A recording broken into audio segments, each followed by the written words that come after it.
Hey, what's going on, guys? This is Peaceful Raging, and we're gonna play some Zombie Exodus. Zombie Exodus is a game that has no graphics. You don't see me walking around.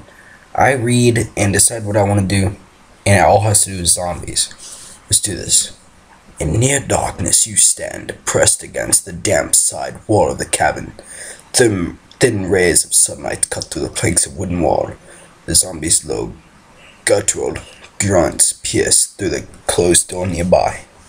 Your hands are empty as you feel around for a weapon. Any kind of weapon, your fingers glide through a pool of thin liquid. You raise your hand and smell blood. Outside, the zombie emits a shrill howl. You wait for what seems forever. Zombies are patient creatures. Your mind wanders. You think of months past and how you have gotten this mess. You think back to Zombie Exodus Part 1 Escape. Oh yeah. You wake up in your apartment bedroom, news blaring on the television and the sound of a helicopter soaring outside.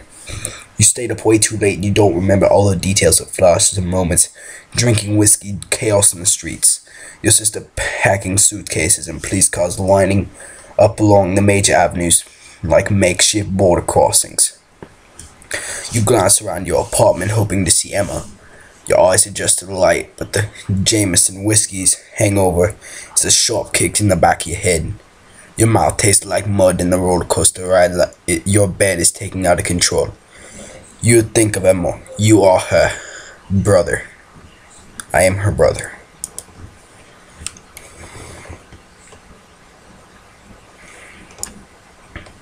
You are Emma's older and very protective brother. You're staying with Emma in her high-rise apartment. She was a responsible woman who works as a nurse at the nearby children's hospital and is recently out of a long-term relationship. Her choice. On the other hand, she is also quite a fierce spirit and often takes to random acts of dancing in inappropriate places, dragging you to karaoke night at the Broken Horn Tavern down the street, and hosting a few too many parties lately at the end of the multitude of empty liquor bottles and evidence of other mood-altering substances. You grew up together, never apart since your parents both died when you were young, and the aunt who took custody was never a parental figure. You raised Emma, and she is your family. Let's go on to your profession. You had to work today, but who works when the apocalypse is starting? What job are you getting out of? Let's see here. Soldier, scientist, construction manager, priest, athlete.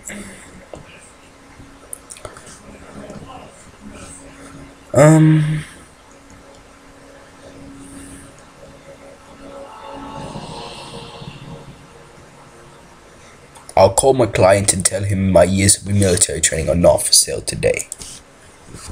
You've spent years training in a special forces soldier and have to start a private security firm. You have an impressive collection of clients and find satisfaction in taking tons of their money for things you used to get squat to do. You enjoy long walks on the desert beach, heavy metal guns, and planning weekend getaways for hostage rescues. You're adept at small arms, heavy weapons, demolitions, hand-to-hand combat, and surviving in places most people would turn from in a National Geographic photograph. You fall asleep again and dream of the past few months. In your time off, you had several activities keeping you occupied. What do you dream of? Let me see here. Go jogging in preparation of a marathon. You've been practicing for a marathon for the past year. You ran through parks near your apartment building for hours a day, meticulously watching your diet and training your endurance. You are able to complete a marathon and continuously work on bettering your completion time. Your dream shifts until you recall other things that had your attention in the past few months.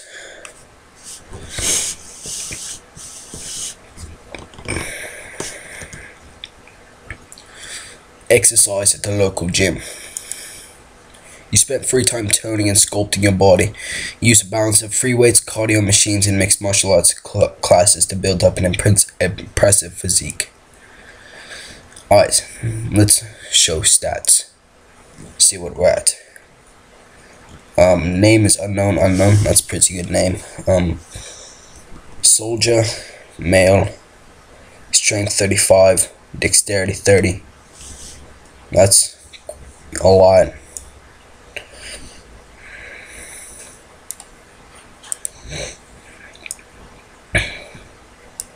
You awaken in the apartment. You must have dozed off at the computer.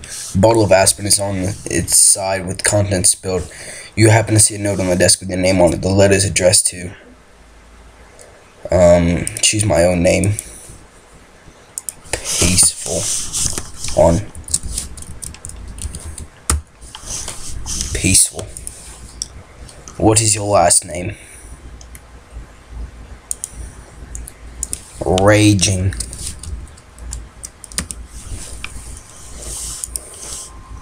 The note reads, Peaceful.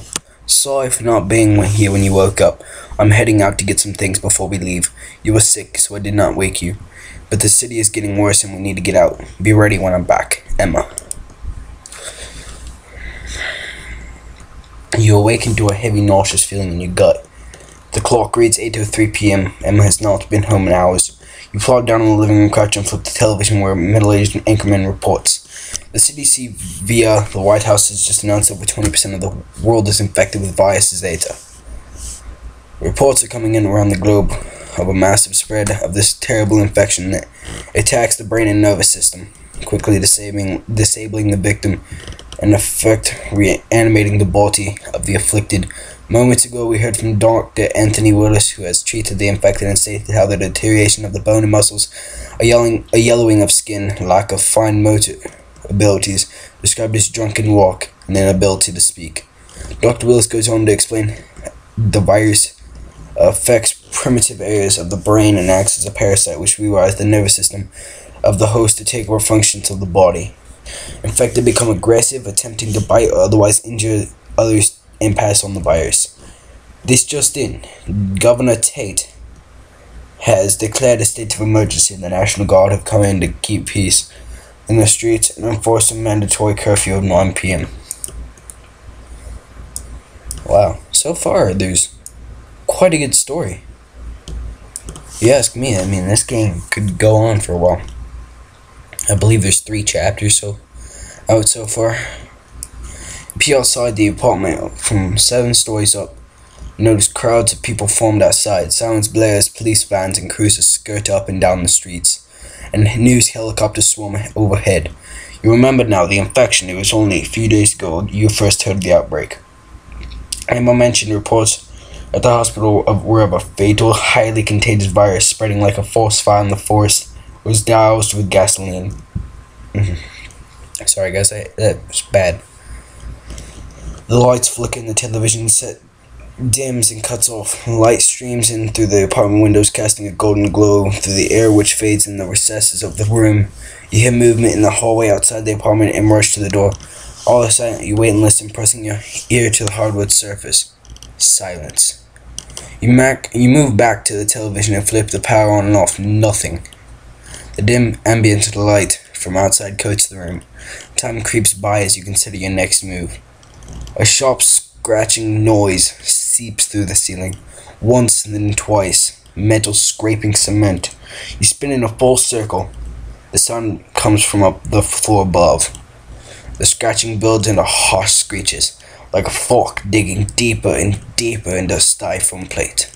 The sound intensifies for several minutes and then ceases. Very descriptive. If it were any more descriptive, I swear to God, I was watching porn. No, I'm joking. The television hops back on. Pictures of infected running through the cities across the globe over the screen. Police and military attempt to subdue the creatures, now called zombies by the media. An announcer describes the macabre truth that infections are spreading rapidly and cautions viewers to stay indoors at all costs. From overhead you hear a loud thump and crash of broken glass. An explosion of footsteps rings from the hallway, and several screams cut the air. You think of Emma out in the city. If zombies were running rampant through the streets uncontained by the police, what chance does she have? You need to reach her. There is no landline and your cell phone is missing. She could be on her way back, but you have no way of reaching her from the apartment. Then again, There's nothing keeping you here. You trade into jeans and a t-shirt and grab a quick sandwich and a glass of water. After eating, you realize a few items may come in handy. You need to leave. You need to leave, or your situation and the relative comfort of the apartment changes.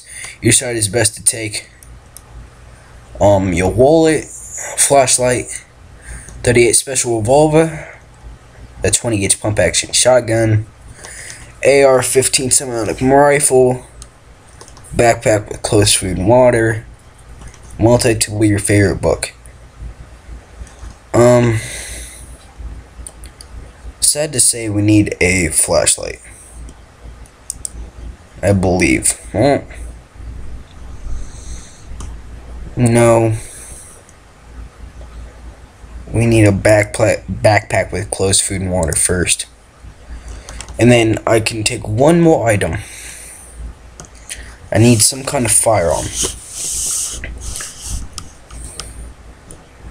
I think I'm going to take the semi-automatic rifle, or the 20 gauge. 20 gauge is not that powerful compared to 12 gauge, so it's like the AR-15. You never leave home without a good rifle, so you sling it over your shoulder and grab a few clips of ammunition. 800 rounds per minute should do some damage in the apocalypse. Jeez. It's semi-automatic and it's 800 rounds per minute. You'd have to have like a crazy trigger finger. Now it's time to make a decision. Emma's a smart and capable young woman, but it's your job to watch over her. You can head out and look for a phone or just leave the building and find her in the city below. On the other hand, it may be less than more about the virus, and you could watch the news or search the internet while the power is on. Honestly, guys, if I were in a zombie apocalypse, learning more about it is my least of my concerns. You know, you need to get out and try and protect the person you're trying to protect. So I'm gonna have to say, search the neighboring apartments for a phone. Yeah, I don't know how many of you agree with me, but let's go ahead and do this. You head into the hallway. Someone will let you use the phone to call Emma. There have to be others in the building. Behind locked doors, finding assistance is the only priority. Lights flicker and cast an eerie glow all around. Power fluctuates off and on. It's silent again.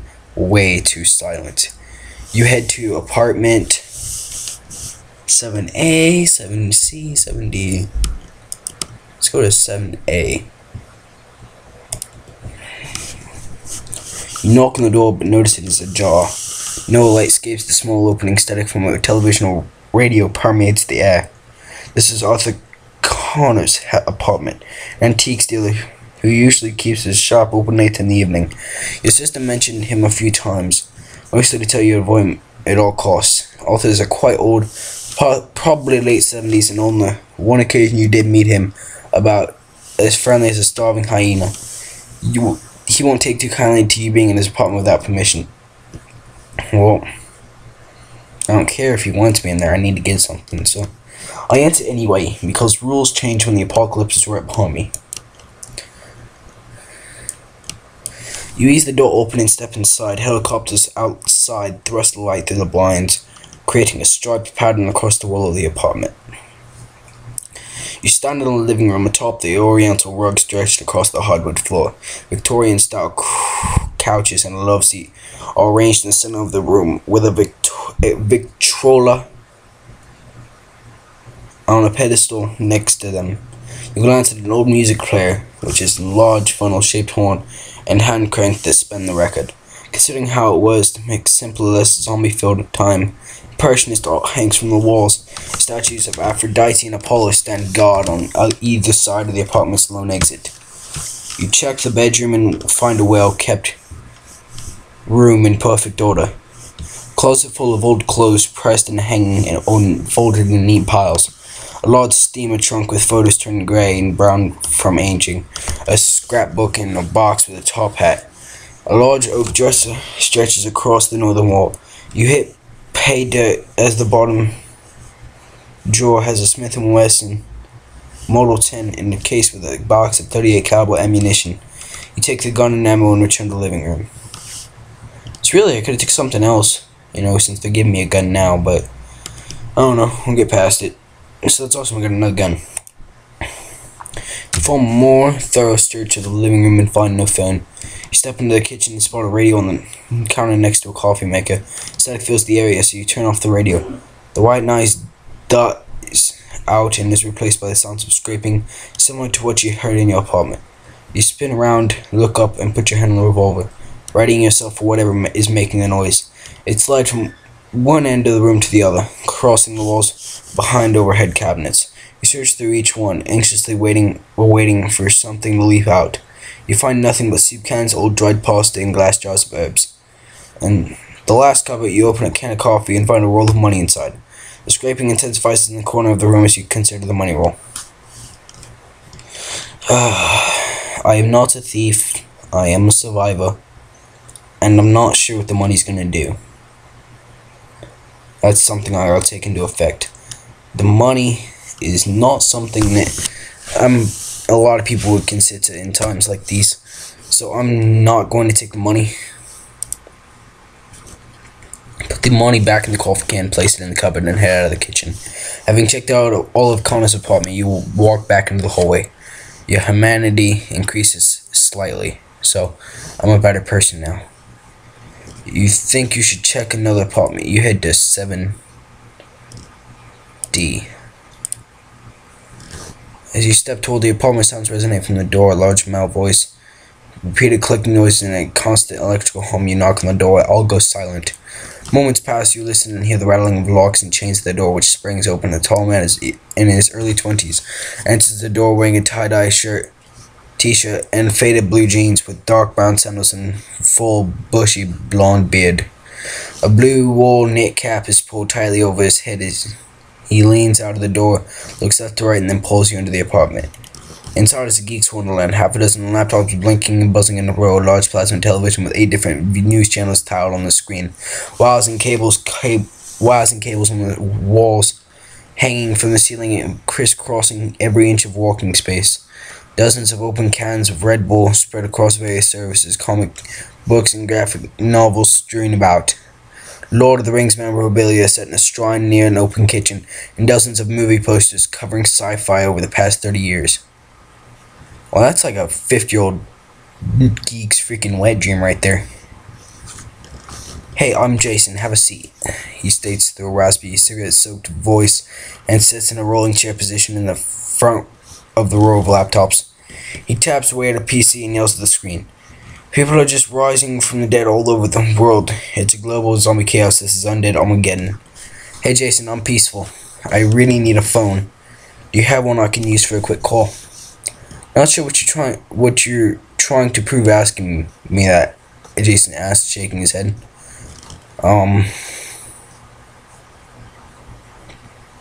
Dude, like, got a phone? Jason removed the earbud from his ear. No, sorry, I was talking to my buddy, Dieter, on VoIP. Trying to stay off the cell phone grid. No problem, can I use VoIP to call someone?